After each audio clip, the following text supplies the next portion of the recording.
I apologize for the technical issues. I noticed you sound fuzzy.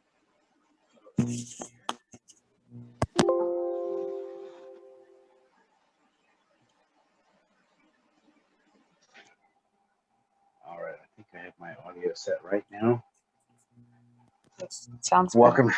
everybody. We have quite a few people actually register ahead of time. That's great. I've got some great questions that you all challenged me with, so I hope there's some good answers for you all. Let's just go right into what this is, and for some reason my screen is not going to the next page.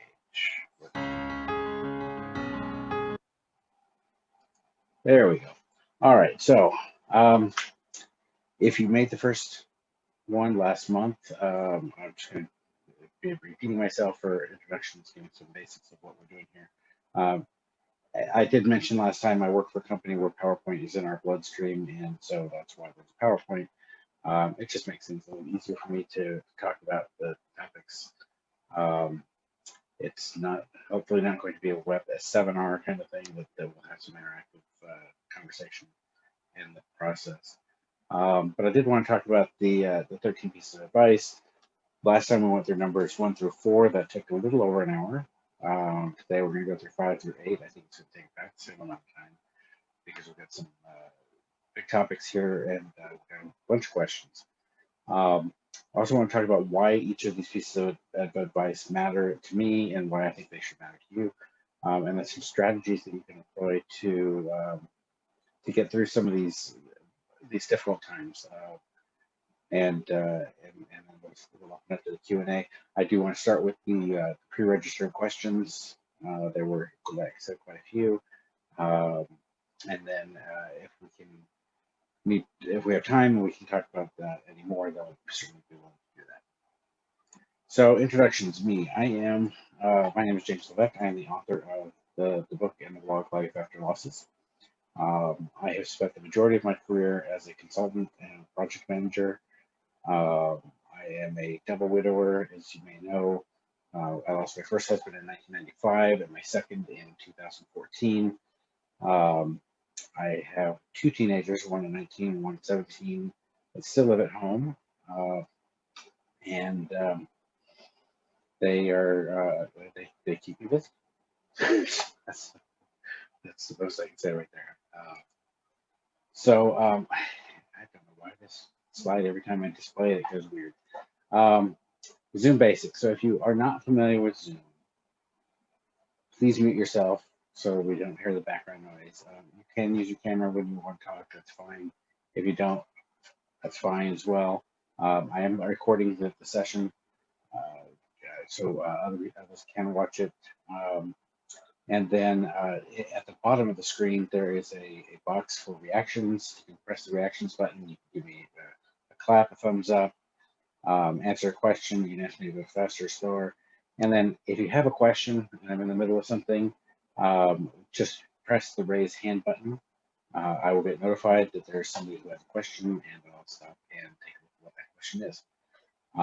We also have the chat function that's available if you want to use that, and then I probably won't see those as I'm doing the talk, but I will see them at the end when I get through the Q&A. So hopefully everybody's got that. The 13 pieces of advice I tell people, it's just stuff that came to my head as I was writing. I have a tendency to trust my subconscious right now. And so I stopped at 13. There's no rhyme or reason to the number 13. It's just, it happened. Baker's dozen is, I don't see that very often. And what are these pieces of advice are used for is I like to have these tools for you to prepare yourself and to take personal ownership in your healing. Nobody else can heal you but you, right? And I think there's some things in there that are good to remind yourself. I spent some time in Dallas this past weekend, so I guess I picked up an accent. It's good to remind yourself and to remember that some of these things can help. So let's just jump on to number 5. So the number 5, so number 5 and number 6 are really close together. I like to categorize things, and it makes sense in my brain to do that. And my number 5 piece of advice is to be prepared for triggers. They are everywhere. They're around the corner. They're opening. You open up a drawer. You turn on the radio. They're everywhere. So what I did is I thought about what these triggers are that I've experienced and broke them into 3 different categories. One of those is the scheduled triggers. Those are ones that are calendar based. You know they're going to come. Birthdays, holidays, anniversaries, that kind of thing. You can look at a calendar, and you may or may not even know the exact date. You may remember, oh yeah, I think it was in March that we first noticed X. For me it was February, but I don't remember the exact date that we noticed my husband's lump in his leg. I do know when we got the diagnosis because I wrote that down because I started journaling at that point. Another category that I did is unscheduled but anticipated. So it's not on a calendar, but you have every reason to believe that you're probably going to get triggered by something. You're going to watch a romantic movie. You're going to get triggered. A drama. You're going to drive by or go to your favorite restaurant. Something's going to trigger you.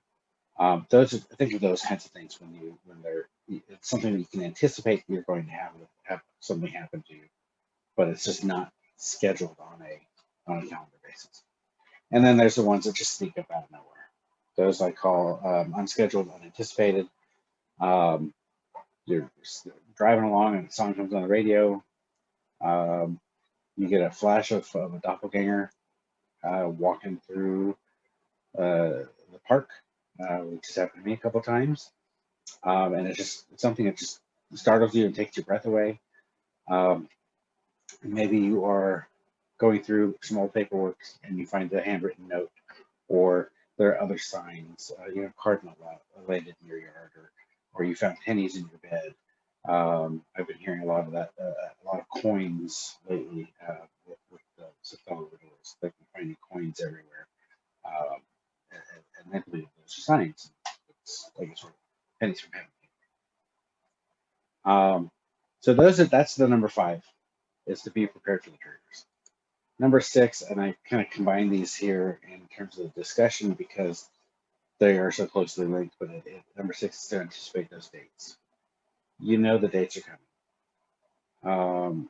And they almost deserve their own conversation. I've written 3 or 4 blog entries now about triggers and dates and coping with those kinds of things.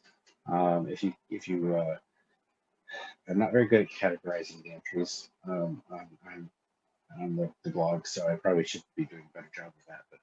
But the dates, as I mentioned earlier, they're in your conscious, they're in your subconscious. You know when your anniversary is coming up. August 14th will be the 26th anniversary of my first husband's death, so that's why I got the calendar on that Saturday. And then, because I like making words up, if you read this blog entry, I talked about big dates. These are dates that mean a lot to you. Could be your first kiss, first date, first meeting, first trip you took together. It may be an anniversary, your wedding, when you bought your home. The anniversary of your partner's death or their birthday. And then, of course, you've got the holidays that are all over the calendar that you used to celebrate.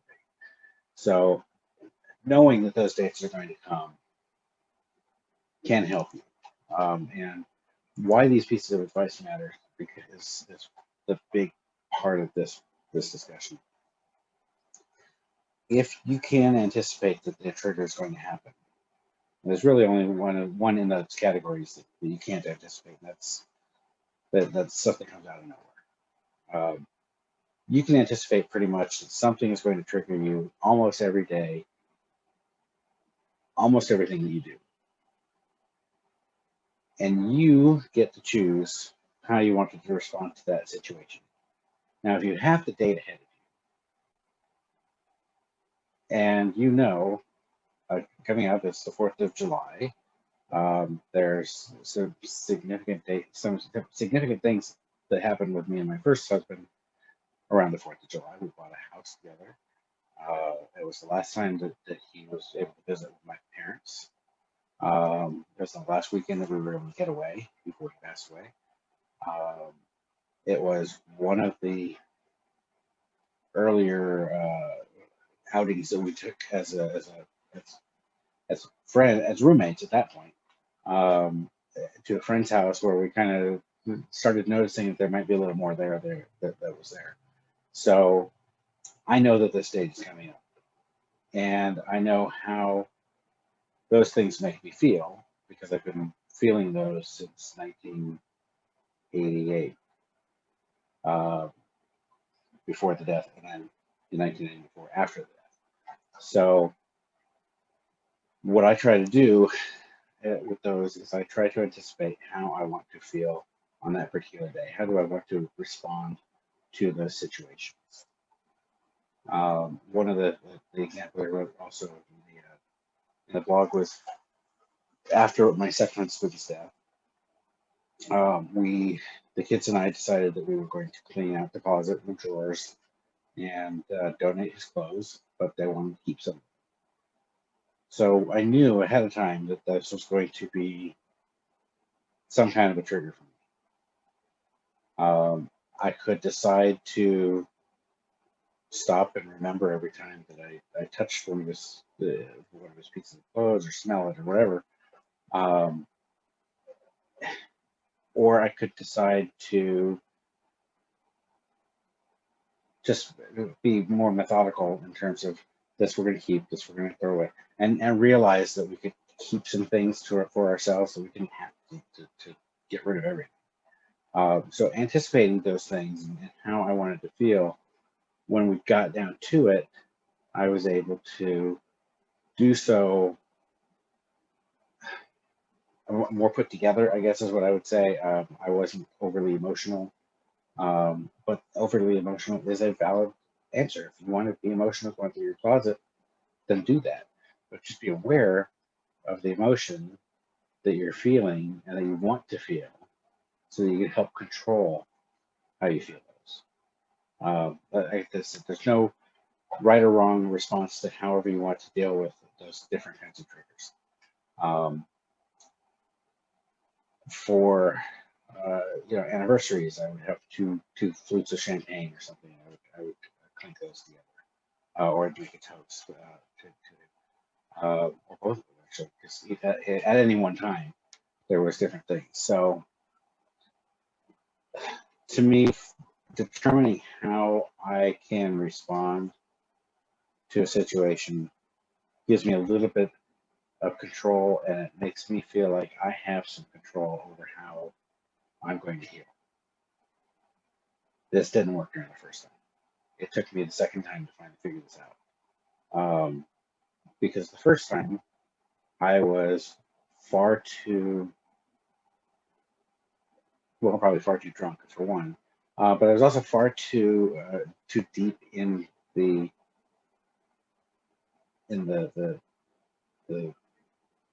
sadness, too far deep into the grief to even think about how I could do something without him by my side. So that's, I think, one of the biggest pieces of advice that I have relative to dealing with triggers. They're going to be there, and accept they're going to be there. The ones that you can anticipate what your response is going to be. If it's going to cry, and I wrote one of them where I assumed something was going to happen to a character on TV that I cared about, and what I assumed happened. I thought before I watched the show that I was going to be fine, and I wound up being a puddle, but it didn't matter. I anticipated ahead of time all those possible responses. So that's my advice right there, is to try to anticipate what your responses are going to be. and be okay with whatever your response is going to be. I had a conversation yesterday with somebody who was feeling pretty sad and didn't want to get out of their sadness. And I said, yeah, that's fine. If you want to throw a pity party, throw a pity party. Make it a big one. But every party has to end, and you eventually have to clean up after everybody. After everybody leaves, you've got to clean up after your pity party. So if that's what you want to do, then do that. But just remember that you've got to go beyond that at some point, and that will stop. Now, any thoughts or questions coming up? I don't see any hands, so I'm assuming that we're okay. And of course, we'll have time at the end of this as well to talk some more. Triggers was one of the questions also that somebody asked as well. My number 7 piece of advice or my tip or whatever is that you will never get over it. And you're going to hear people say, when are you going to get over it? How much longer are you going to mourn? Are you doing this because you need attention? Yeah, it's a real one. Can't you just learn to let it go? What is taking you so long? And I'm sure that you have heard more than that. I've seen and heard more than that as well. I don't think we ever get over it. It's always going to be there as part of us.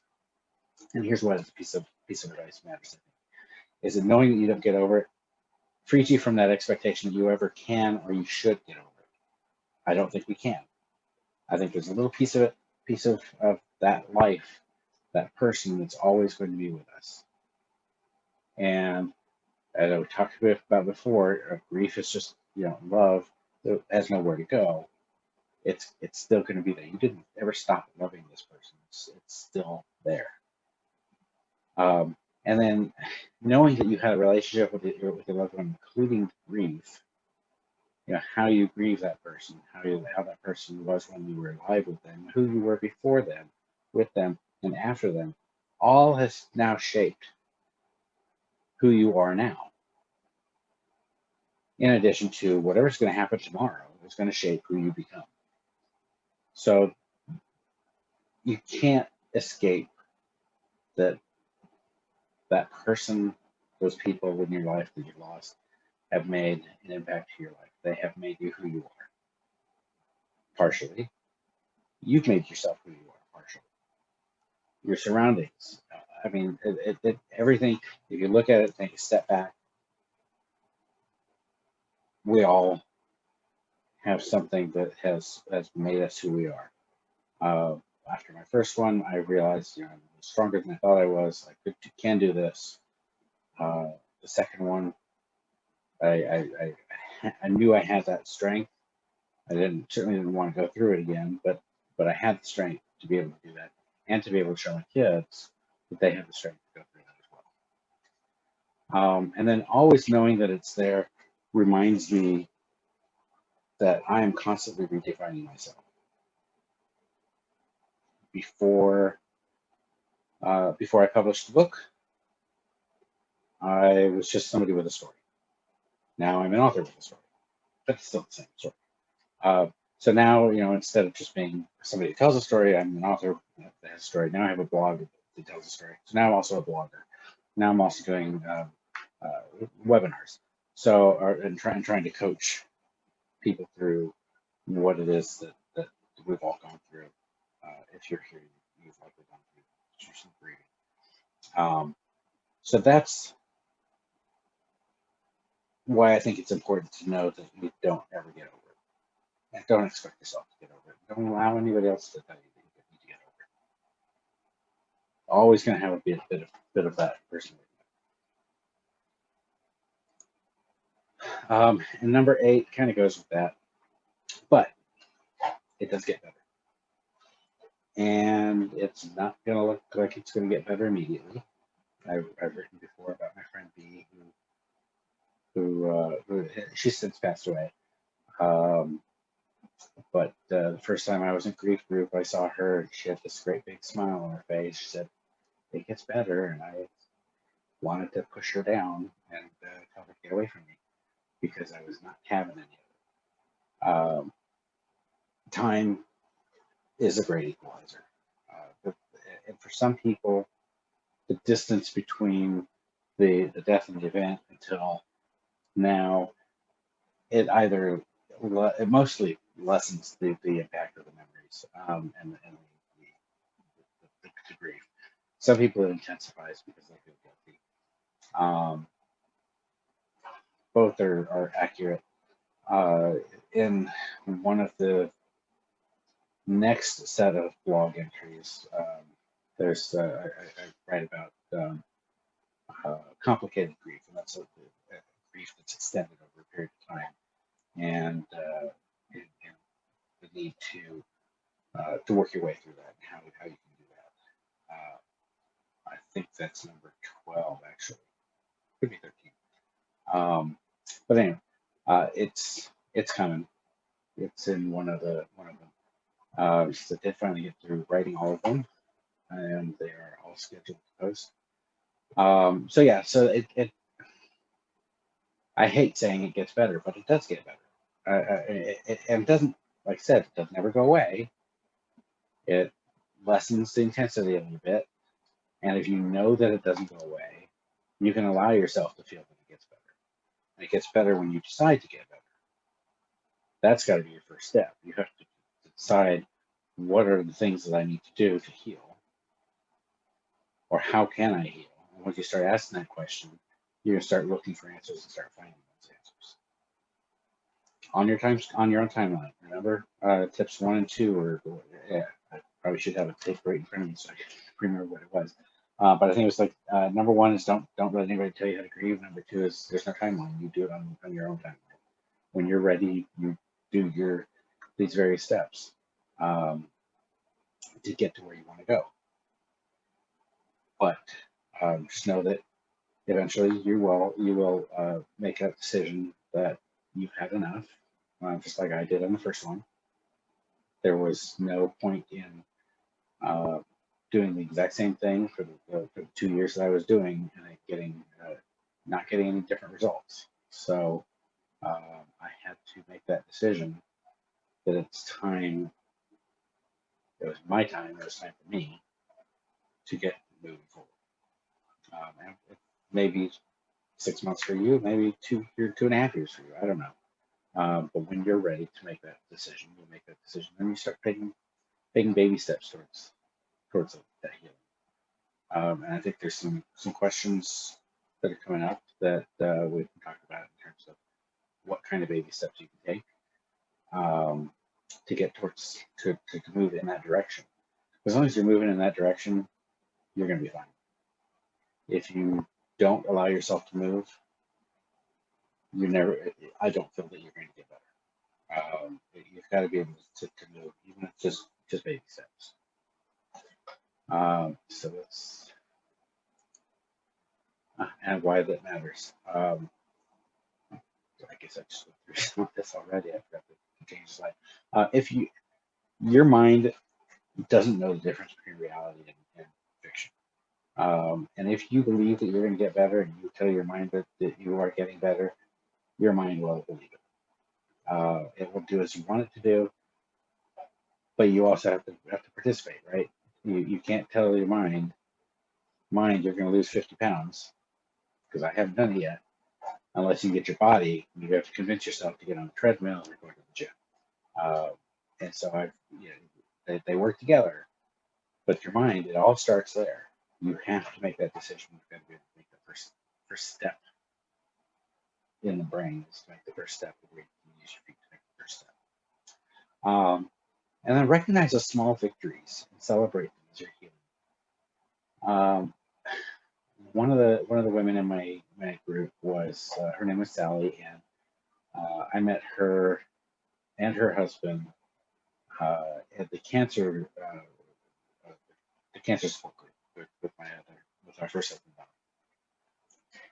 And so we became friends. The day I brought Bob home from the hospital for hospice, John, or Sally's husband, had passed away. And so we became, widow buddies after Bob passed away. And I remember when she bought her first car, and she was so proud of herself. And it was those little tiny celebrations, you know, that she had a husband buy the cars for years, and now all of a sudden she's making those decisions herself, and she's getting good deals. And it was a reminder to celebrate the victories as you get them. Um, I remember a few years ago when my son was uh, trying out for one of the shops that he wanted to do at the technical school. He got his first choice, and I said, "Yeah, congratulations, you got your first choice. Let's celebrate." And he goes, "Yeah, well, almost everybody else did too." So what doesn't matter? Life throws you crap, so take the victories when you get them and celebrate them. You know, you shouldn't be that cynical at 15 years old. But I don't know. I don't think so. 15 years to be that cynical, but teenagers and ranks. And then the other thing is that you don't need to remain in the past. You can't change the past. And I know the comfort of being in the past and just reveling in those memories. And it felt to me so much like an anchor or weight that was holding me down by staying in the past, because I couldn't change it no matter how much I wanted to. And there was nothing that could be done. I mean, so that's why I think this piece of advice matters. That it does get better. You've just got to look at the here and now and move forward. So I get strategies. So some strategies that we can try to use to heal. Planning ahead, especially around those dates. We talked about that a little bit.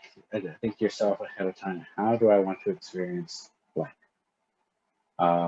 Think of the various scenarios and how you handle them. Not everything goes according to plan. So what's your plan B? What's your plan C? Like with that TV show I watched, my plan A was I know what's going to happen. I'm going to be strong. Plan B was, okay, well, let it go. If you got to cry, cry. Um, Anniversaries, same thing. Think about how you want to experience that and work towards that experience. But be prepared in case something goes wrong. Like the story with my balloon on my first husband's death anniversary. I've written about it in the blog. It's also in the book. So if you haven't seen it, you can find it somewhere. The next one is to give yourself permission to feel as you need to feel. Don't let somebody else tell you how to feel. We've already talked about that before. If you need to feel intense grief on a date, then do it. Like I said, but you make a deal with yourself that you're not going to stay there. It's like I said with this other person. If you want to throw a pity party, that's great. Throw your party. But eventually, you're going to have to clean up after it, right? So you promise that it's a three-hour party. Fine. At the end of that 3 hours, you need to start taking care of yourself again. And that is a valid response, in my opinion. Begin to look where you are right now with honesty. Not where you want to be, not where you were, but where are you right now? And look at it honestly. I have tried to be, in writing the book and the blog and leading these talks, I'm trying to be as honest as I can. I don't necessarily need to try, because I am being as honest as I am. And in terms of my experiences, I think some of that may be helpful to others, which is why I'm talking to other people about it. Or some of it might be a trigger for not necessarily why I use trigger in the earlier cases, but it could be an impetus to or a spark to inspire another option for you, because everybody does this individually. we all have our own different ways of dealing with things. But meet the truth with your emotions. And by that, I really mean you have to understand what you're feeling at this time.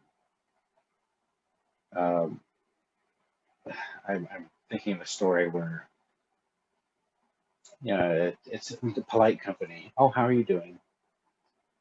Well, and I, at work, somebody asked me that. I said, well, do you want the truth or do you want you want me to just answer nicely?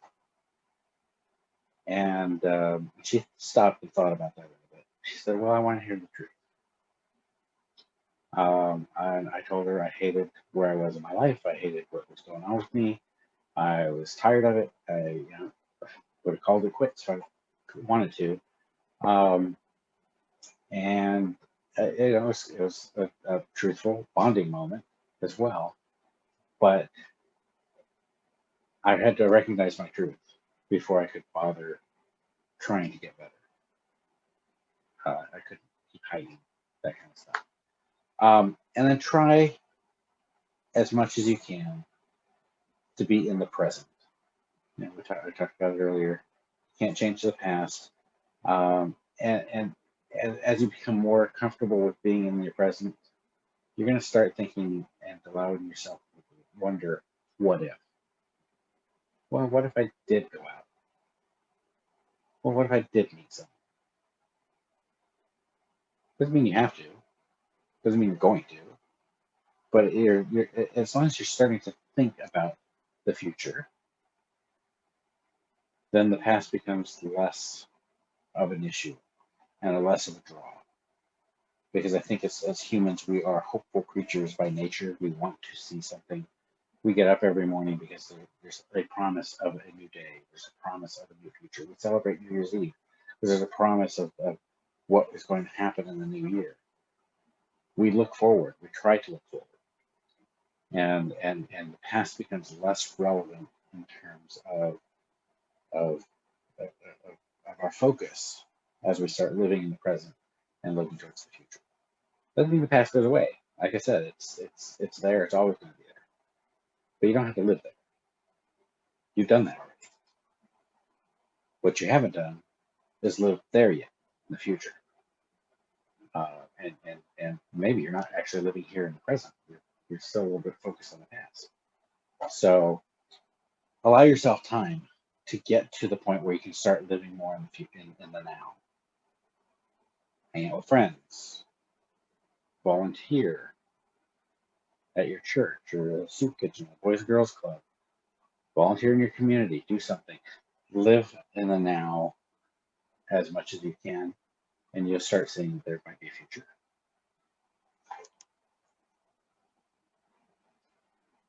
All right, so we are at the Q&A part of the presentation. So hopefully I've answered some of these already. If I haven't yet, we're going to go ahead and answer them now. I've still got about 20 minutes or so, 25 minutes.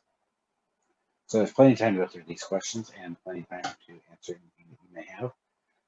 Just remember to use the little raise hand function before you start talking, so we don't have multiple people talking at the same time. That would be great. One of the reasons that I ask for the pre-registration, other than security and making Zoom on, is that that I asked for you to pre-submit some questions so that I can get to them ahead of time and make sure that I address them before I hang up. So Roberta asked, do our loved ones who have passed miss us like we miss them? I think that they look out for us. I don't think that they miss us like we miss them. I think that the emotion piece of it is more within our brains than it is within our energies, if that makes any sense. I guess I should probably back up a little bit. So my personal belief is that we are all energy and we attract like energies to ourselves. And that's who we form relationships with.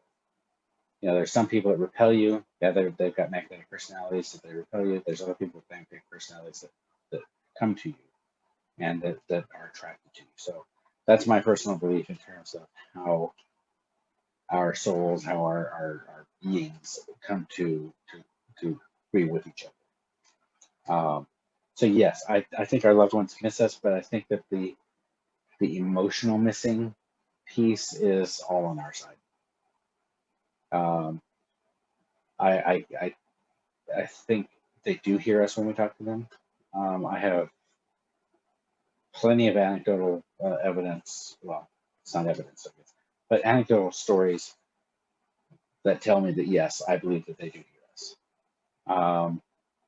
There are times when I talked to either one of them, and immediately a song would come on the radio that would remind me. I would talk about my first husband, and in the backyard, a hummingbird would always show up whenever I talked about it. So yeah, I do, and so I believe in those kinds of signs. There are things that the universe are showing us, and so yes, I do believe they hear us when we talk to them. Um, I do absolutely believe that they know how much we love them. The same way that because the love is an energy as well that just yeah, like I said, can't go anywhere. So I'm positive that they know how much we love them. And I think to some extent they also do that in this life. Um, One of the last conversations I had with my second husband, um, I was traveling and I was in California and we were chatting on Skype, and he sent me a note, said, I love you. And I said, well, I love you too. And he says, no, I really mean it. And so me being a smart ass, um, responded, what, you've been lying to me all these years? And he said, no, I just want to make sure that you know that I absolutely love you. And I don't think that I've made it very clear that that's the case. Something along those lines. And so that was one of the last conversations that we had before he passed away. So it made me it made it very clear to me that he loved me, and I made it very clear that I loved him. So yeah, I think so. Does the hurt ever stop? It lessens. I think we talked about this earlier too. It doesn't ever go away, I don't think, but it does lessen. I can look at pictures now of either one of them, and I can laugh. I can watch the sad movies, and most of the time I can get through it without dropping a tear. Sometimes, though, it's just as I have been reliving so much of these last 27 years in writing a book and blog and having these conversations. Some of that stuff is bubbling up, has bubbled up a little bit more, and it's a little closer to the surface. But even after all that time, I'm not triggered as much as I used to be, and the hurt is not as intense as it used to be. There are days, absolutely, I'll still have a thought of what the hell happened here.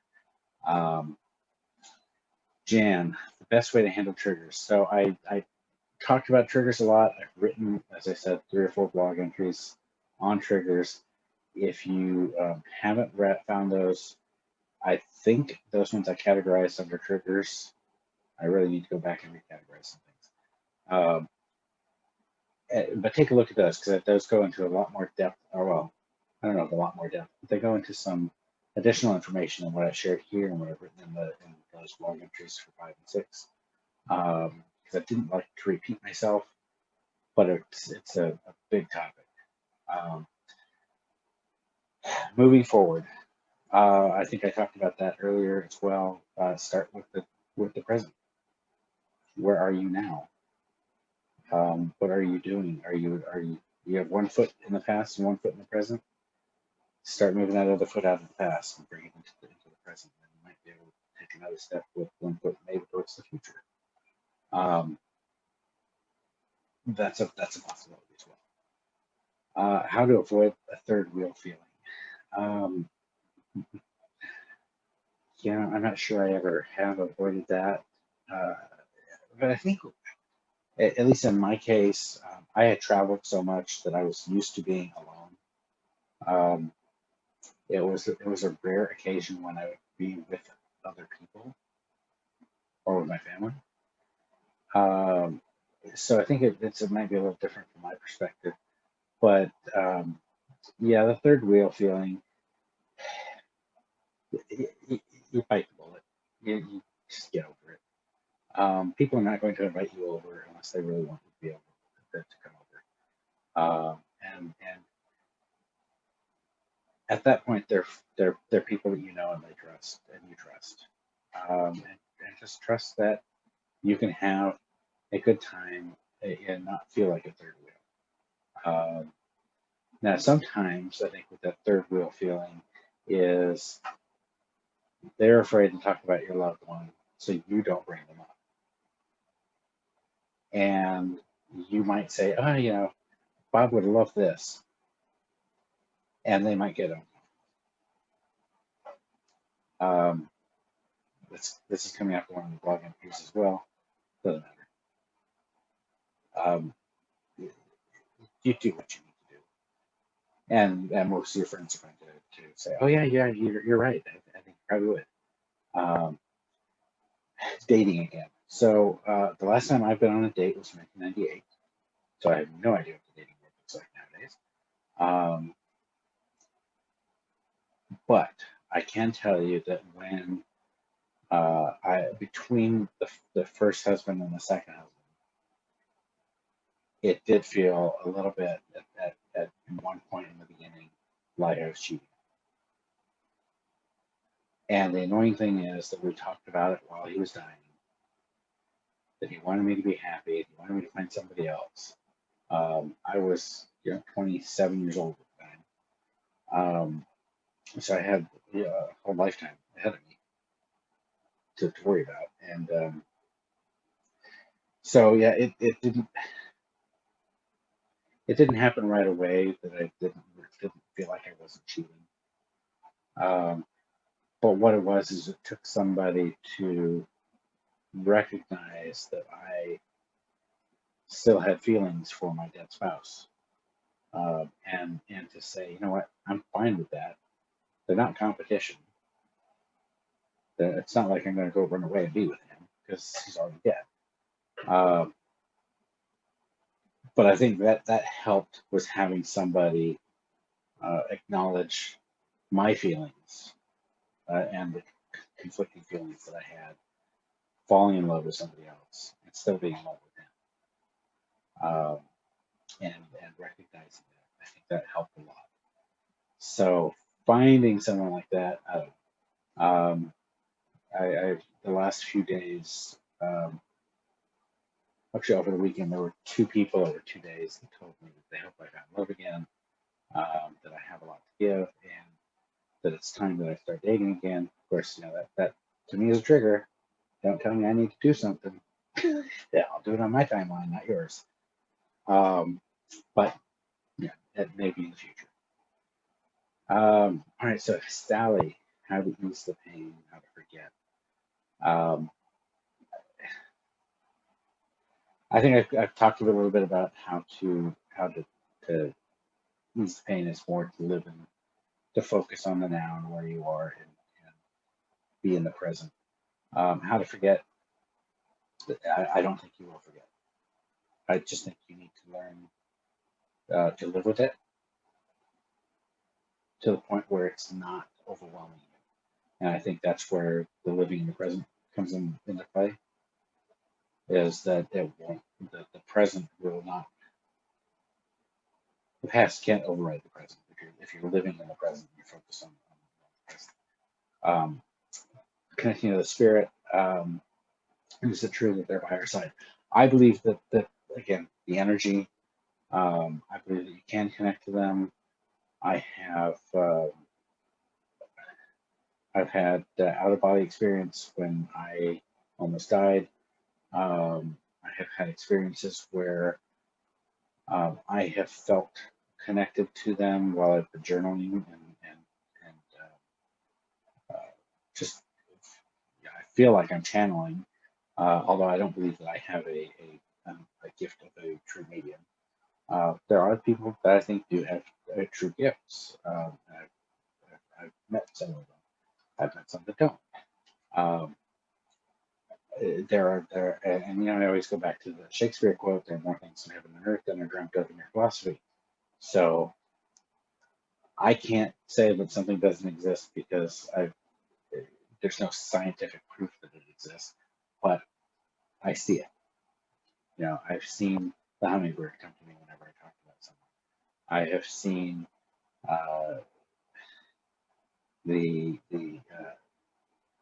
I've seen the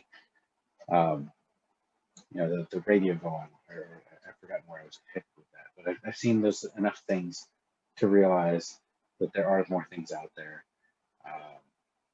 We are connected, and I think that energy is connected to keep them near us.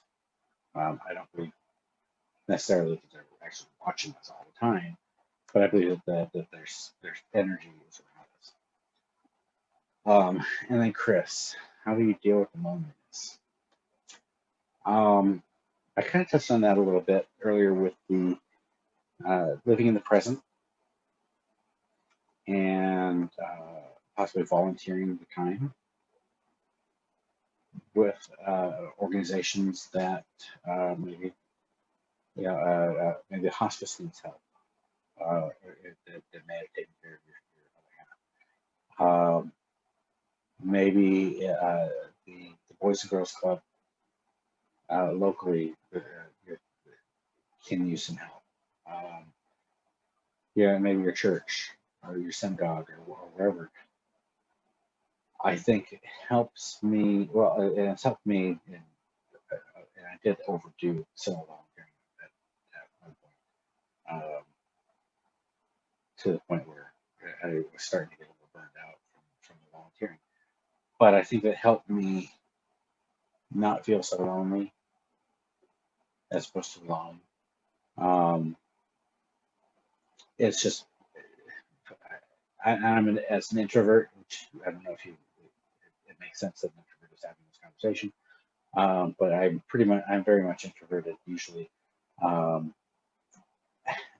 That's how I started. I had to force myself to do things. Mutual friends, and actually more likely they were his friends because I was gone all the time.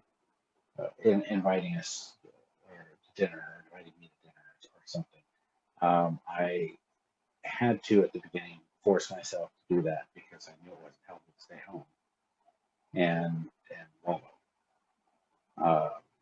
After whatever point in that process it was for me to finally be able to do that. But that's definitely one of the things I think is very helpful in dealing with loneliness, is helping other people who are also feeling lonely, and understanding that you're not necessarily alone. Having these kinds of conversations, I think, helps me a little bit. I'm not sure what would help you. So those are all of the outstanding questions that I got sent to me. I don't know if anybody else has any questions. If you want to click on the raise hand button, or if you have any questions or comments, did I waste your time?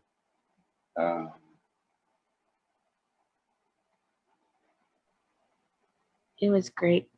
I'm not seeing face hands.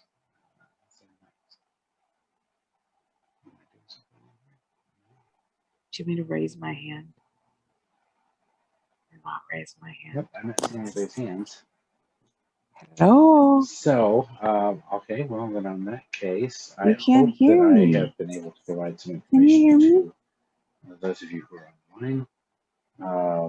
And for those of you who did not make it in person, I will be, thank you for watching the recording.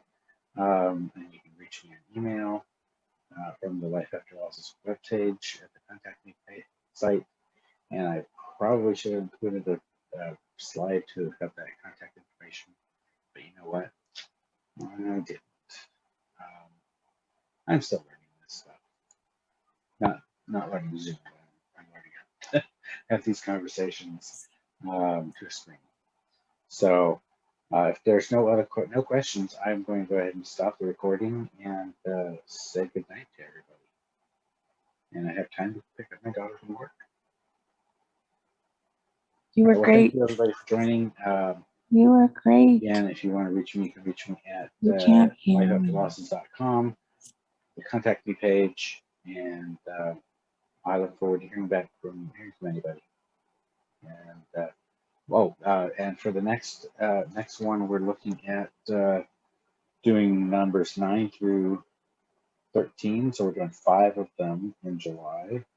I am planning on taking the month of July off mostly to visit with family, but I'm looking at the 14th of July, same time, to go through the remainder of these topics, and we shall talk to you soon. Oh, hey, somebody's chatting. Before I go too far. You can't hear me for some reason, but that's great. Oh, well, thank you. I appreciate that, Erica. I'm looking forward to getting into the next 5 because there's some good stuff there. Actually, I don't want to toot my own horn, but I think that all 13 are pretty good. But I probably could have made it. Probably could have consolidated some of them, maybe gotten down to 10. But yeah, I didn't. All right. Well, everybody have a good evening. I hope to see you again in July. But until then, have a wonderful evening.